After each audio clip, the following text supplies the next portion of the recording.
Let's paint some orcs from the Second Age from the Ring of Power. The orcs depicted in the TV series have a hood on them, so this was sculpted onto our orc today with some milliput. For this video, we are using some metal Mordor Urikai, but you could also use some Urikai scouts for this, as we just need an orc with some cloth and robes on. This epoxy putty is great and sets rock hard once it dries, so we just need to mix the two components together and then shape it onto the orc to create a hood. Now, yes, I did have it sprayed black as I was going to paint them in a different colour scheme, and this video would have never have happened, so you are welcome, fellow viewer. Once the putty had set, the whole miniature was painted with some Army Painter brush on primer. You could, if you wish, use a light coloured grey spray instead, whatever you feel comfortable with. Keep going until the whole thing is covered and it has some resemblance to Marvel's Moon Knight. We are now going to apply all the base coats onto the miniature to give it some colour. And first was some leather brown for the hood and the arm guards. As the cloth will be the main areas of the miniature, we are going to use a trio of colours for this to break up the different materials, as well as adding some accent colours such as the skin tones to transform this orc here into one for the tabletop. So we will keep the initial grey paint as one of the materials, the brown for the second, and lastly green for the third. This orc has a feathered armour piece dangling down, and we shall represent this as a dark leather material. So this alongside the boots and the back of the wrist guard were painted at the same time with some necromancer cloak. The skin I had to think about for a moment, as the Ring of Power orcs had a pallid greenish tinge to them, and for this miniature, with the grey cloth, it would not be so obvious painting it in this way, especially when it will be a couple of feet away from you on the tabletop. So I opted for a purple look instead. The last couple of base coats to lay down were the dark brown of the belt and also the metals. The latter of which we'll be doing a different way than what we have done before on this channel, so look out for this section later on. As for the brown of the belt and straps, just be careful when painting these, as to not get any paint onto the other areas. If you do, then just simply tidy them up by painting back the base colours and we will be ready for the next stage. For this orc, I will show you a different method of painting, and that is the inside out rule. We will paint onto the innermost areas such as the skin and then work our way out towards the outer areas such as the cloth. It's a good method to use on miniatures like this, as the harder to reach areas such as the face can be done first without worrying if you'll get any skin tones on the hood painted later on. To bring the details of the face out and give some shape, purple tone was used for the skin. This will create some shading for us before we add more colour on top. The eyes were painted at this point, and to replicate those evil looking eyes, they were painted red first, before a small dot of mummy robes was applied, and the same paint was also used to pick out the teeth. This brighter colour was used so the details can be seen from a couple feet away when gaming. A slightly watered down toxic boils paint was then added to brighten up the skin, picking out the pronounced facial features such as the cheeks and the chin. Be sure to avoid painting the shaded areas and focus on the flatter parts of the arms and the legs, so that you will see the darker tones from our previous stage. And finally, to give the skin a more pallid looking feel, some necrotic flesh was then mixed into the toxic boil paint, and this was used to pick out the same areas as before, but making them a touch brighter. Here you can also pick out the nose and the lips for our friendly orc too. For the green cloth, we are going to go for a flesh wash, rather than a green tone for the shading.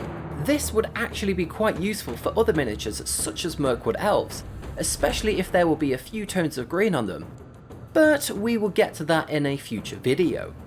Overall, this orc is going to display muted tones once finished. So the following colours will be army green and then combat fatigues. The army green on the left of the screen was watered down slightly and applied as a thin layer to the inner sections of the cloth, leaving the shaded recessed areas on the side, whilst the combat fatigues paint was added as thin highlights to the edges and the creases of the cloth. The next section was the dark leather on the boots and the dangling armour thing on him. and this was given a wash of dark tone. Once dry, a singular highlight of wolf grey was used for a fine highlight. Don't let the name fool you though, it's more blue than grey. So this will stand out a bit more than using a more traditional looking grey, due to the grey tones of the robes that we will paint later on.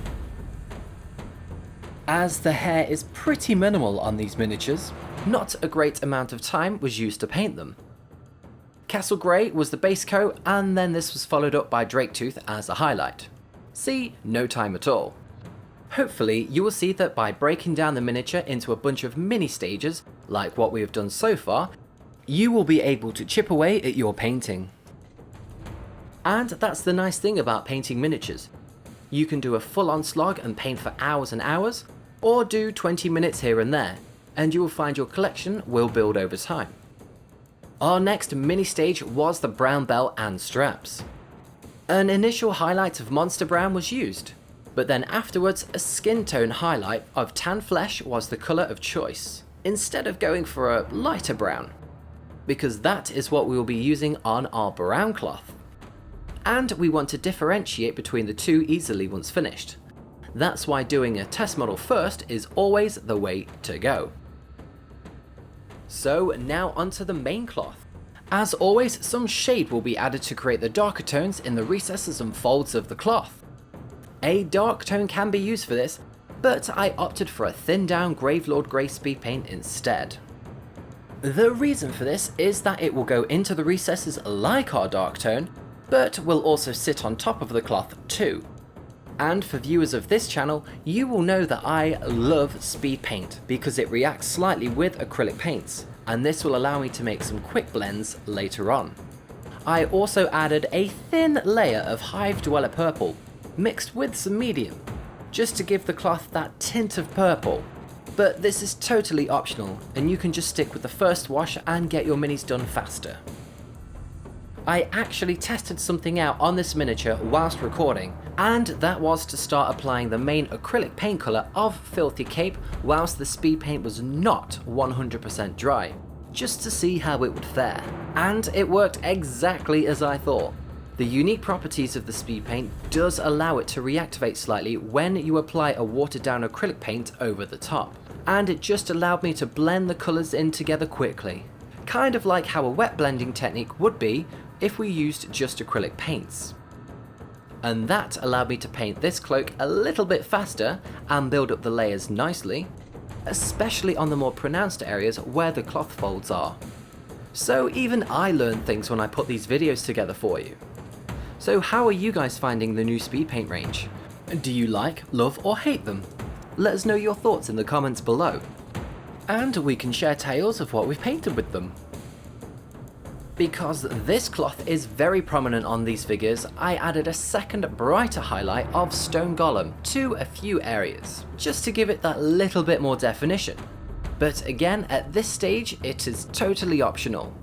You may be happy with one highlight just to get them over the line quicker. For the next cloth, I'm going to use a different technique here and use a paint which you would not traditionally use for this sort of thing.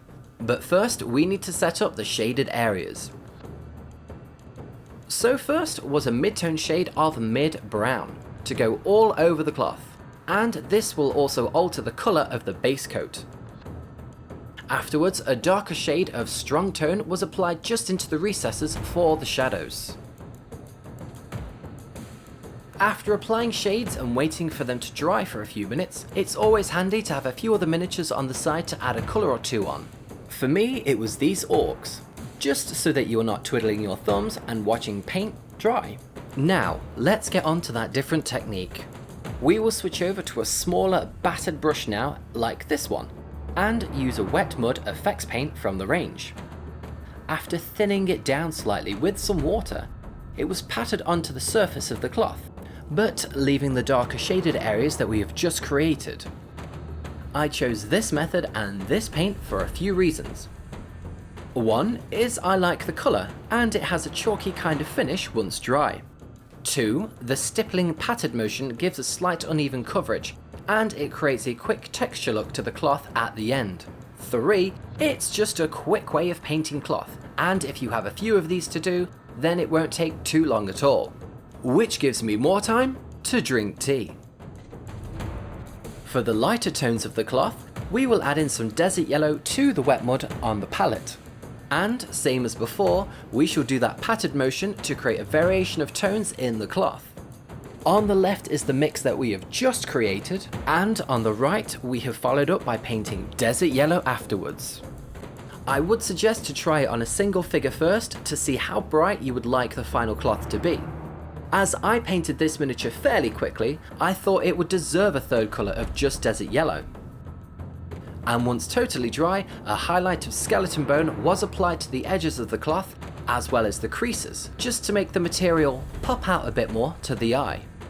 For a slightly ragged look, you will see that the brush strokes are not slow and refined, but more dotted and with different pressures being applied. This again is for texture and speed. Not everything has to be crisp, smooth highlights. And so onto the metals. The Orc pictured has a pretty worn and weathered helmet here, and we are going to mimic this for our Orc armor too. However, as we are painting a small 28mm scale miniature, we don't want all of the metals to be exactly the same, otherwise it will all merge together, and a bit of variety is always nice. So we will do the metals in two ways, and it all starts with applying the same stippling method we did for the cloth before. This time we will use true copper over our original base coat of rough iron. And this was done for the armor panels as well as the sword. Now, just focusing on the armor panels themselves, we want the bright tones to come through. So again, the same stippling method was used, but this time we switched over to a greedy gold paint. The key is to make this colour as random as possible. To finish this armor off, a highlight of plate mail metal was used. And we want to pick out the edges, as well as adding a few small lines on the surface to mimic chips on the armour. And on the right, we have added a weathered verdigris look by using some royal cloak that has been thinned down slightly with water. This was applied in small quantities and randomly positioned.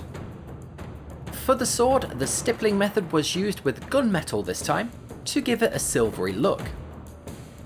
And whilst the paint was still out, a dry brush method was used on the chainmail to brighten it up. To highlight the edges of the blade and give it some shape, some shining silver was used as it is the brightest in the range. A little tip here is that if you use the edge of the brush rather than the very tip, this will allow you to pick out the edges of the blade quickly. Then some orange rust powder was dabbed onto the blade for extra weathering, and any excess was just blown off.